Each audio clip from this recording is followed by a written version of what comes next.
What is going on YouTube? Joe here with Culination Media, and welcome back for another live Pokemon Omega Ruby and Alpha Sapphire Wi-Fi battle against a subscriber/follower on Twitter. Today we are having a rematch from a battle that we had on the channel just a few battles ago, maybe like 2 or 3. I don't remember. We had a mixed tier match then. We're having another mixed tier match today. We're bringing different teams, and we will see what Destiny is going to bring. My team is mostly R and NU, and then I've got a random Infernape over there. That's going to be our special Infernape with a Focus Sash, Nasty Plot, all that fun stuff. For some reason, every time I've wanted to bring Infernape to battle, I just happen to bring that one. I've got like 3 or 4 Infernapes, and I always choose that one. I don't know why. I guess I just needed a special attacker on this team. Anyway, we're also packing the Jolteon with a magnet so we can bluff a choice item, which is great. Eviolite Golbat, specially defensive. Jellicent is always a lot of fun. And then we're also packing Mega Banette for the 3rd time because I really enjoy using that. And we have Sandy the Sandslash, which is our Rapid Spinner, and Stealth Rocker. My opponent is bringing in mostly NU team as well. We just see the Houndoom, which actually recently dropped down to RU. I'm guessing that's going to be Mega Houndoom, but either way, I think we can just lead off with the Jolteon because I see no immunities to electric-type attacks. And we can really set the stage early to potentially bluff later on. And this could really work out because Mr. Mime and Jinx are both weak to Shadow Ball, so if he thinks I'm locked into an electric-type move like T-Bolt, I can fire off a Shadow Ball once he thinks that he's safe coming in with one of those Pokemon there. Actually, Gourgeist is also weak to Ghost.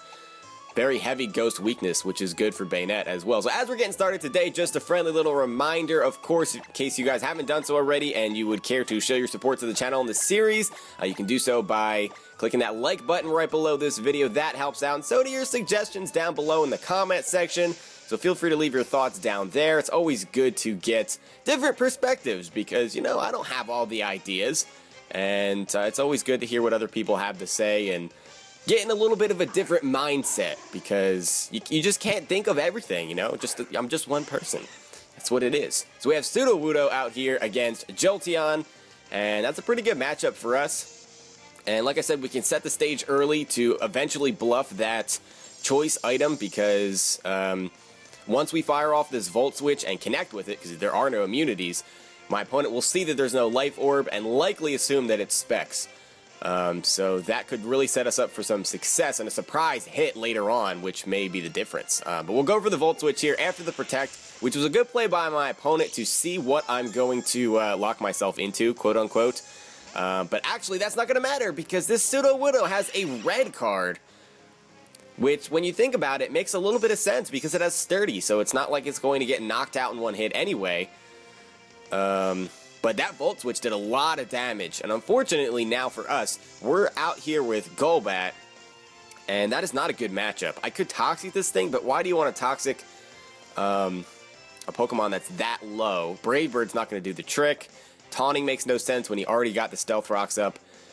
So what I'm going to do is I'm going to predict a Stone Edge and go out into Sandy the Sandslash and potentially get off a Rapid Spin right after that. We'll see what happens. Yeah, there's the Stone Edge, and that is not going to do very much damage at all. Still kind of impossible to tell whether that's going to be offensive Sudowoodo or if it has any investment or if it's just straight defense, because I'm just not sure. The Sandslash is physically defensive, so hard to tell there. I went for the Rapid Spin. I completely forgot about that Gourgeist. That is like the dedicated spin blocker on this team. Wow, okay. I mean, I should have predicted that and went for the knockoff. That would have been the right play, but no, I have to be a silly face. A silly face, that's right. The insults are flying around today. Well, you know what? I'm going to predict a Leech Seed here, and I don't have anything to switch in on a Leech Seed, so I'll just go for a knockoff, and we can get rid of the lefties that I'm sure this thing is holding. No, it's Rocky Helmet. Okay, fair enough. But either way, we get rid of that, so we can make some contact later on with Shadow Sneak if need be. Now the question is, what do we want to do this turn? With that Leech Seed damage, are you going to go for Will-O-Wisp? I feel like that would be the next play, but actually, I'm going to predict a Shadow Sneak here. I'm going to predict a Shadow Sneak. We'll go for a Stealth Rock. And if I'm right, then the Shadow Sneak will connect, do a little bit of damage to Sandy, but the Rocky Helmet recoil, because Sandy's holding a Rocky Helmet, will offset the Leech Seed damage. So we'll see here. Yes, it is a Shadow Sneak. Okay, that's great. And yeah, that doesn't do a whole lot. There's the Rocky Helmet recoil. He'll get that back because of the Leech Seed, like I said. But that means we can get up rocks, which eliminates any focus sashes on my opponent's team. Trying to remember the team in my head here. I don't think that he had any spinners or defoggers. Any typical spinners or defoggers. Maybe he has some kind of surprise waiting. But not that I can think of off the top of my head. And unfortunately here, Sandy has taken a lot of damage. Probably more than I should have let her take. So we may have to just deal with the fact that Stealth Rock is going to be up on our side of the field. Our team doesn't take a whole lot of damage from it other than Golbat. But Golbat has recovery. Still has its Eviolite. So I'm not too worried about Golbat. Infernape could be an issue though, because Infernape is pretty darn frail, and the Focus Sash is going to be broken if we bring it in. So we're just going to have to play carefully if Sandy cannot get off a Rapid Spin later on in this match. Which she may not do, because she's pretty low, and she'll take a little bit more damage, a little chip damage when she comes back in. For now, I'm going to predict a Seed Bomb and go into Golbat.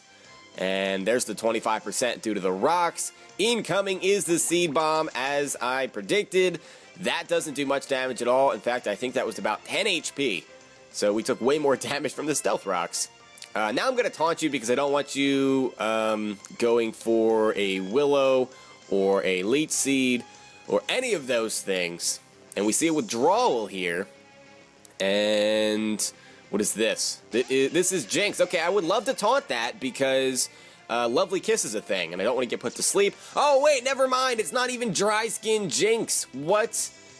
Oblivious Jinx? This is the second time in, like, the last 2 battles or so that I've been caught off guard by a surprise Oblivious Pokemon that I was trying to taunt. Like, I tried to taunt a Piloswine either in the last battle that I had or the battle before that. And thinking, oh, every Piloswine is thick fat. Nope, it was Oblivious, and then it set up Stealth Rocks, and I was like, screw my life right now. Screw my life! Alright, we gotta switch out because this thing is going to kill us with its Psychic. Actually, it's probably gonna go for a Lovely Kiss, now that I think about it. But we weren't outspeeding a Jinx anyway. It's got like base 95 speed, and Golbat obviously was not invested, so yeah, there's the Lovely Kiss. And that is where taunting this thing would have come in handy. I'm kind of surprised that this Jinx has Oblivious. I don't know if that was a mistake while breeding, or if it's just specifically so you can't get taunted and that you can always put things to sleep. I really don't know. I mean, we don't know what the rest of the set is either. Oh, Nasty Plot. Okay, so you have a couple of moves that are not attacking moves. So it makes sense, I guess. It's just, I would think that the immunity to Water-type moves would be a little bit more useful. I don't know. I guess it's all up to preference. I guess everything is that way, you know? It's just whatever works for you. So this thing is setting up Nasty Plots left and right, and there's really nothing I can do about it here.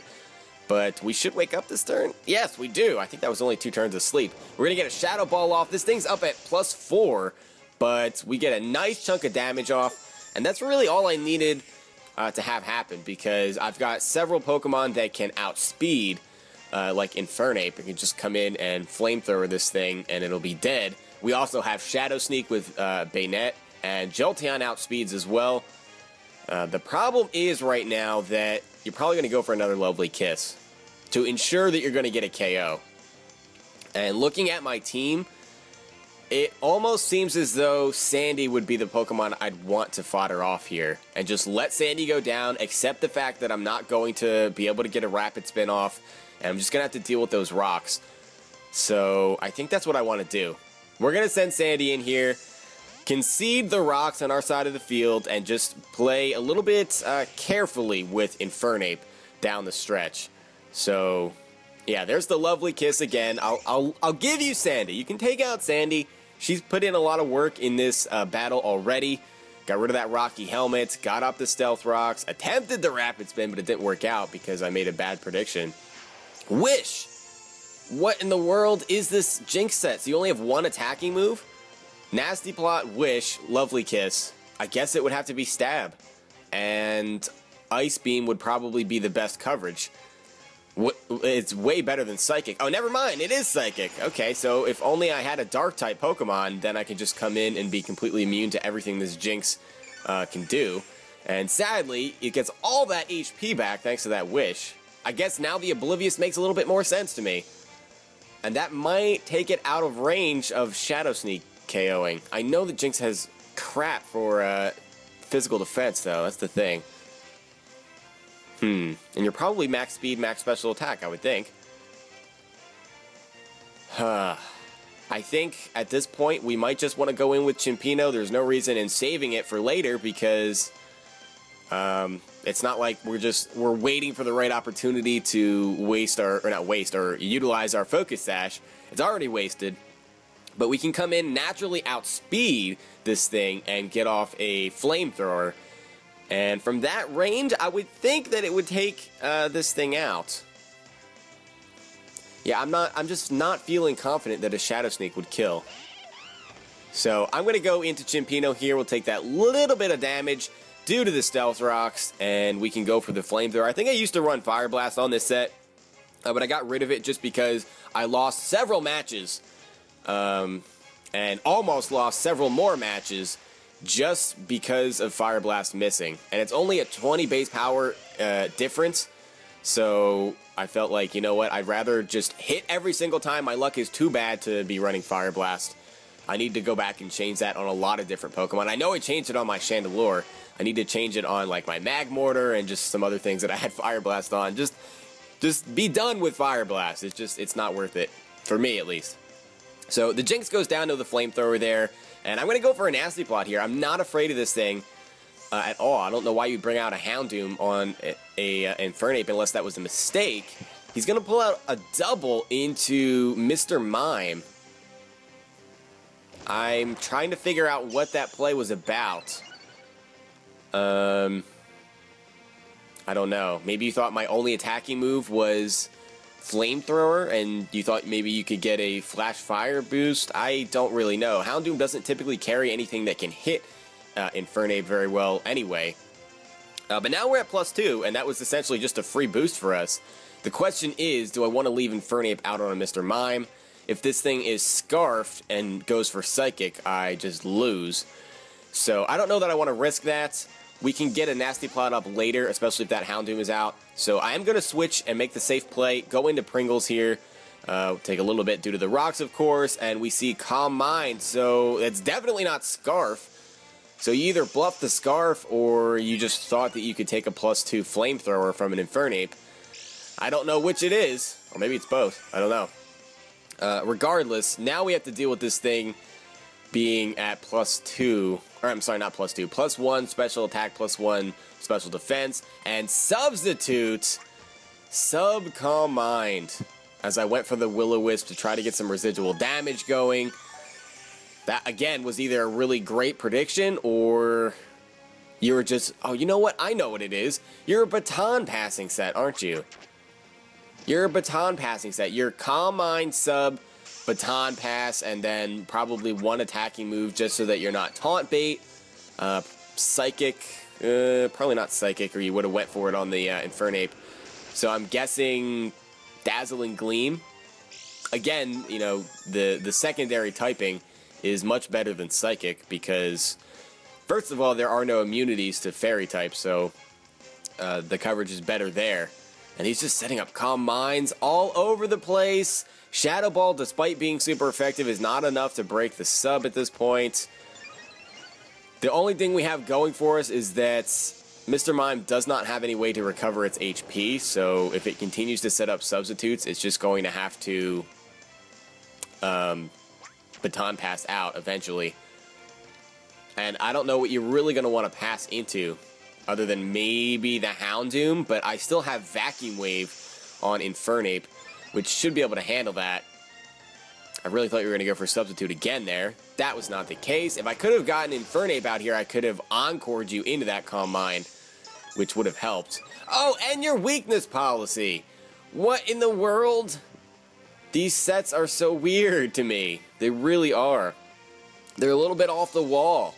And that's what provides a true challenge to any competitive battler, is when you're up against stuff that you're not used to seeing. Just stuff that doesn't, not that it doesn't work, but stuff that isn't used very often because it's very difficult to predict.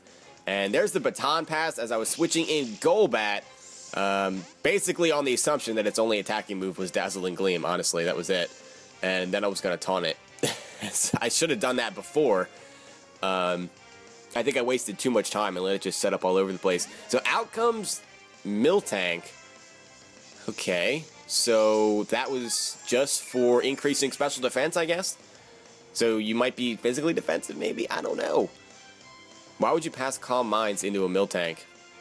I'm really not sure. Either way, I'm going to Toxic this thing. Golbat is going to win one-on-one with a Miltank. It does outspeed turn 1 here, and it gets off a Curse. This Miltank is not going to beat Golbat, though. It's just not going to happen because I'm going to Toxic you, and now that your speed is lowered, I'm going to taunt you. So you cannot recover your health, you cannot Heal Bell, no Milk Drinks, no Curse, so you have to attack me with whatever your move of choice is. I'm guessing either Return or Body Slam. Neither of which is going to do enough to physically defensive Golbat. And now that I outspeed, I can Roost the following turn. Here comes the Return, and that does okay damage.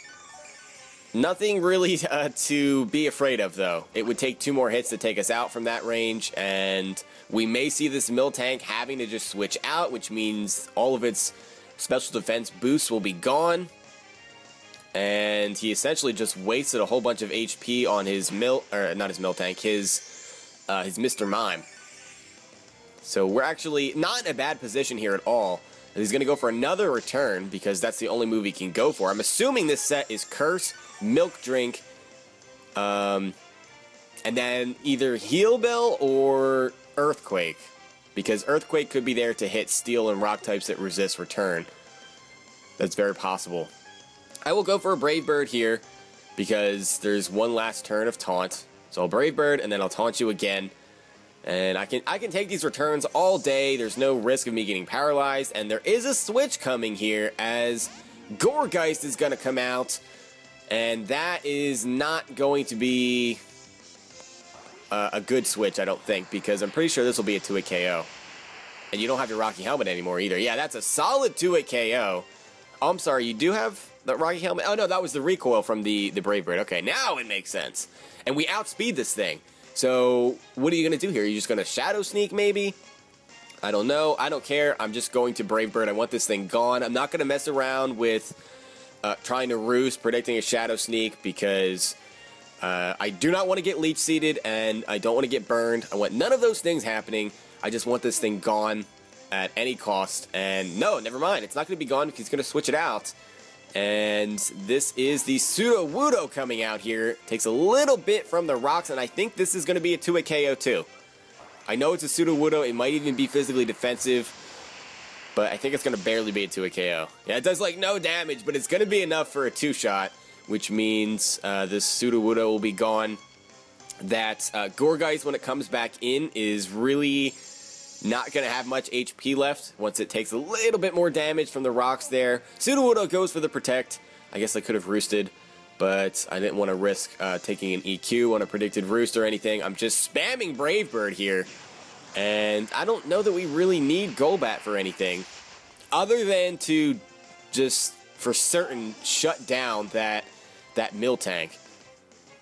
Because if it does have Heal Bell, it can get rid of its Toxic, and maybe that'll be a problem. I don't know. I mean, I do have Infernape, so we can Encore it into one of those 3 non-attacking moves if it does have the Heal Bell. Either way, the Houndoom is going to come out here. And I'm just going to go for Brave Bird again. I'm feeling pretty confident. We are jumping a bit ahead because he has 4 Pokemon left. This Houndoom is at about 50%. The Mr. Mime is weakened. The Gourgeist is almost gone. So, I feel like we have a pretty decent advantage here. Pretty decent advantage indeed. So far, all we've lost is Sandy. Alright, so we see the Mega Evolution. There's the Mega Houndoom, which I love the design of. I've always liked Houndoom. I need to use it some more. I have one, and I don't think I have the Mega Stone in Omega Ruby and Alpha Sapphire. I need to get on that. We actually outspeed this Houndoom. Brave Bird doesn't kill. Here comes a foul play. Is this defensive Mega Houndoom? It has to be. There's no way that I should be outspeeding. No way whatsoever. Even regular Houndoom, I mean, it usually has speed investment. Okay, now you outspeed with the speed boost from Mega Evolving. That is interesting, unless it was just a tie before. Well, no, it couldn't have been a tie because he gained speed upon Mega Evolving. That's interesting. You must not be running full speed or max speed. That is just interesting to me. But anyway, that Brave Bird actually really helps us because this is within revenging range of Chimpino here. We can just come in and go for a nice vacuum wave. And that will take this thing out. If he switches out, he's dead when he comes back in due to rock, so I don't know that that would make a lot of sense to do. No, he's just going to leave it in, and that is going to be it for Mega Houndoom. So big threat out of the way here. And so he's got Miltank, and he's got Gourgeist. I don't think he's going to bring Gourgeist here. That would make a whole lot of sense. All he'd be able to do would be Shadow Sneak and then go down.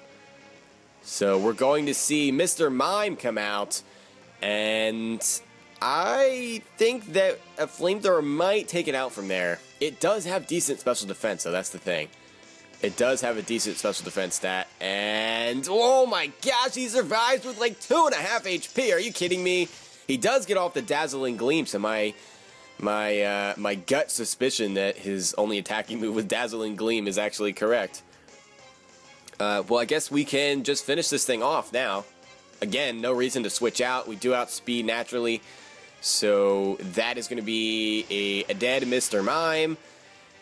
So we are looking really good right about now. Really, really good. He's got Gourgeist and Miltank left as his remaining 2 Pokemon. In comes the Gourgeist, which is not quite going to go down from the Stealth Rocks. Pretty darn close, though. And a Shadow Sneak is coming. But I'll go for a Flamethrower. I think we might be able to take this. Maybe. It's defensive Gourgeist, so I mean, even the frail Infernape can take that. Flamethrower takes out the Gourgeist, and we are just left with dealing with this Miltank. Now, we may see Heal Bell coming out here, or we may just see an EQ to take us out, I don't know.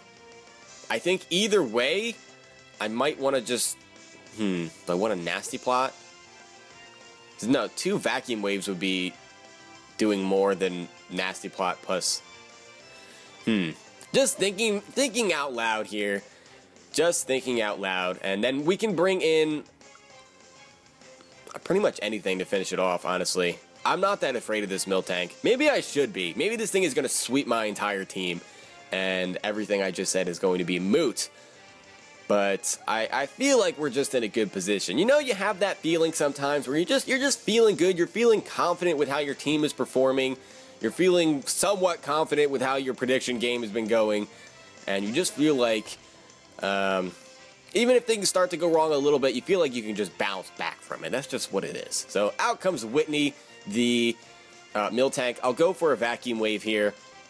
If this Miltank goes for anything but return, I'm encoring it into that. And he does go for the return to get rid of Chimpino, because my opponent might actually know what this set is. A lot of you guys know it. I've used it a lot. That is the downside to battling subscribers, is that when you see certain nicknamed Pokemon, you know exactly what the set is already. Some of them, you even know what the investment is already. So that's kind of unfortunate for me. But this thing is still poisoned. So I guess we can go out into Banette and let Banette finish things off here. Maybe I should have went into Jolteon. Actually, a T-Ball probably would have killed it from there. Am I just drawing this match out for no reason?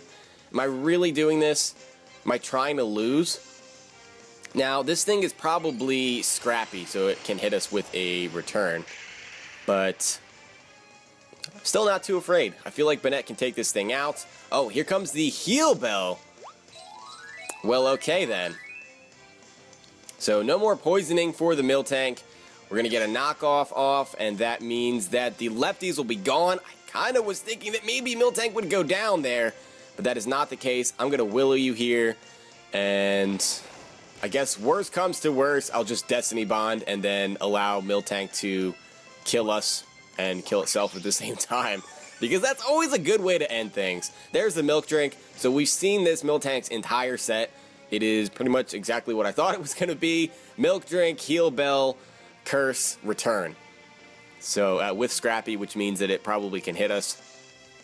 And, well, unless it's thick fat, I don't know. I thought that that Jinx was going to be dry skin and it wasn't. So I don't know. I also don't know what I'm doing with Banette out here. So you know what? We're going to end this. It's burned. Return's not going to do that much this turn. So we'll go out into Ohm, and then we'll finish this off, hopefully with the T-Bolt. We shall see. So there's a little bit of rocks damage. There's the milk drink, which means you're still burned. And that pretty much is going to seal the match. Pretty much.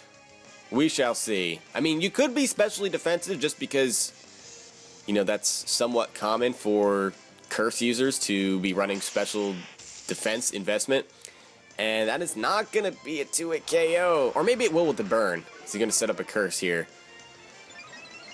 Oh man, I should have just gone out into Jolteon from the beginning.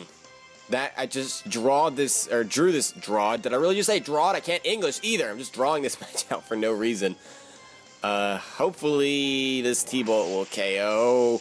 And it does KO. That is not a critical hit. So Ohm the Jolteon finishing things off for us. And that is going to be the match. That is a 3-0 in our favor. So thank you very much for the match, Destiny. Hope you enjoyed it. And I hope you guys enjoyed it as well. If you did, please make sure you're leaving a like rating or a comment or whatever you would like to do. And I will see you all next time. But until then, game on.